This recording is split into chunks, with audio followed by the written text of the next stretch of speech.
Hi guys, எல்லாருக்கும் வணக்கம் guys. என்ன காய்ஸ், நேற்று மேட்ச்சு பார்த்துருப்பீங்க. கேகேஆர் வாசஸ் எல்எஸ்ஜி செம மேட்ச்சுங்க. கேகேஆர் ஈஸியாக வின் பண்ணிட்டாங்க சொல்லலாம். கேகேஆர் வின் பண்ணது மூலமாக நம்ம சென்னை அணிக்கு சில பல நன்மைகள் நடந்திருக்கு. அது என்ன ஏதுன்னு வீடியோ டீட்டெயில்டாக பார்க்கலாம். அது மட்டும் இல்லாமல் பாயிண்ட்ஸ் டேபிளில் சில பல வேரியேஷன் வந்திருக்கு. அது என்னன்னு இந்த வீடியோ டீட்டெயில்டாக சொல்கிறேன். அதுக்கு முன்னே நீங்கள் நம்ம சேனலுக்கு புதுசாக வந்திருந்தீங்கன்னா ஒரு சப்ஸ்கிரைப் மட்டும் பண்ணிவிட்டு வாங்க. வீடியோக்குள்ளே போகலாம். என்னன்னு பார்த்தீங்கன்னா, ஃபஸ்ட்டு கேகேஆர் மேட்ச் போயிடலாங்க. கேகேஆர் மேட்ச்சு செம இதுவாக போச்சுங்க தெரில. ஏன்னா டாஸ் வின் பண்ண கேஎல் ராகுல் நம்ம போலிங் செய்கிறேன்னு செஞ்சார். ஆனால் பேட்டிங்கில் எங்கள் தாயா வச்சுருந்தீங்கம்மானால் இந்த சுனில் நரேனை இந்த மாதிரி பேட்டிங் ஆடுறாருன்னு சொல்லிட்டு இந்த சீசன் பயங்கரமாக ஆடிட்டுருக்காரு. அவர் ரன்னு பார்த்தீங்கன்னா சீசனில் 442 ரன் அடிச்சிருக்காரு. இந்த சீசன் மட்டும் சரியான பேட்டிங் எஃபெக்ட் ஆடிட்டுருக்காருங்க நம்ம சுனில் நரேன். பவர் பிளேலாம் அவர் எப்படி போடுறதுனே தெரில போலருக்கு. அந்த மாதிரி ஆடிட்டு வந்திருக்காரு. 81 ரன் அடிச்சாருங்க. சூப்பராக ஆடினார்.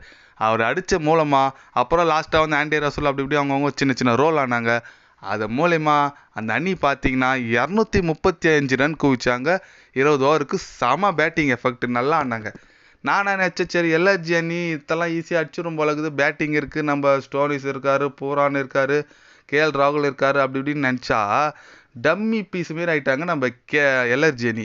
ஏன்னு கேட்டிங்கன்னா அந்தளவுக்கு சூப்பராக போட்டாங்க கேகேஆர் அணி. போலிங் பார்த்தீங்கன்னா என்ன போலிங் போடுறாங்க. அந்த அஷித் ராணா 3 விக்கெட் எடுத்தார். அப்புறம் நம்ம தமிழக வீரர் இந்த சீசன் பயங்கரமாக போட்டிருக்காரு வருண் சக்கரவர்த்தி, அவர் 3 விக்கெட்டு. ஆண்டி ரசூல் 2 விக்கெட்டு. அப்போ சுனில் நரேன் பேட்டிங் மட்டும் தானா, போலிங் நான் பண்ணுன்னு சொல்லிட்டு 4 ஓவர் போட்டு 22 ரன் விட்டு மட்டும்தான் விட்டு கொடுத்து 1 விக்கெட் எடுத்தாருங்க. செம்மையாக போடுறாங்க நம்ம கேகேஆர் அணி. அதனால் ஈஸியாக வின் பண்ணிட்டாங்க சொல்லலாம். கேகேஆர் அணி வின் பண்ணது மூலயமா நம்ம சென்னை அணிக்கு என்ன அட்வான்டேஜ்னா, போன மேட்ச்சு இவங்க எல்எஸ்ஜி அணி வின் பண்ணியிருந்தா கண்டிப்பாக அவங்க 3வது இடத்துக்கு போயிட்டுருப்பாங்க. நாங்கள் 4வது இடத்துக்கு வந்திருப்போம் புள்ளி பெட்டியில். அதனால் அவங்க தோற்றது மூலிமா நம்ம தொடர்ந்து 3வது இடத்துலேயே இருக்கோம்.